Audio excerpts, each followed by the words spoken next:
नमो नारायण. मी शैला चन्नावार, नांदे group Nanded. Home स्क्रीनवरील वाचनकट्ट्यावरती तुम्हा सर्वांचे स्वागत आहे.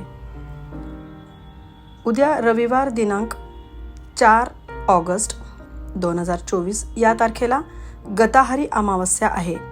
यालाच आपण दीप अमावस्या असेही म्हणतो. या दिवशी आपल्याला दीपपूजन करायचे आहे.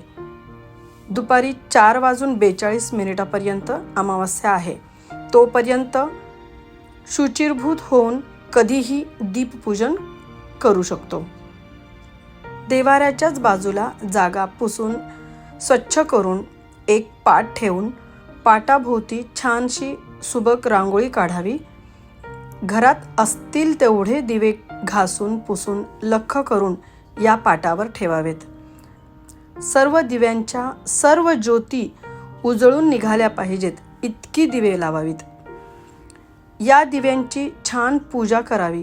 त्यांना चंदन लावावे, हळद कुंकू लावावे, छानशी सुवासिक फुले अर्पण करावीत, मनोभावे संकल्प करावे आणि पुढे एक मंत्र सांगेल तो मंत्र 12 वेळा म्हणावा. दिव्यासमोर नैवेद्य जरूर दाखवावा. अगदीच काहीच जमलं नाही तर दूध, साखर किंवा एखादी फळ ठेवलं तरीही चालेल. तो मंत्र असा आहे: दीप सूर्याग्निरूपस्त्वं तेजसा तेज उत्तमं गृहाणं मत्कृतां पूजां सर्वकामप्रदो भव. हा श्लोक भक्ती कोशातला आहे.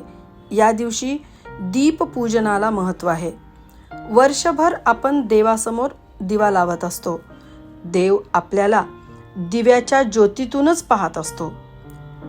देवांची मिती वेगळी आहे आणि आपली मिती वेगळी आहे. आपण इहलोकातले प्राणी आहोत. आपल्याला पाहायचे म्हणजे दिव्याची ज्योत हवीच.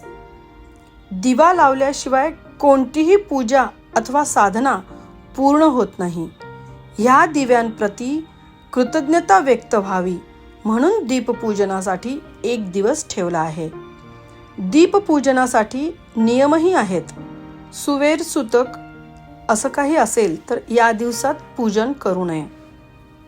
ही साधना घरीच करावी. धन्यवाद.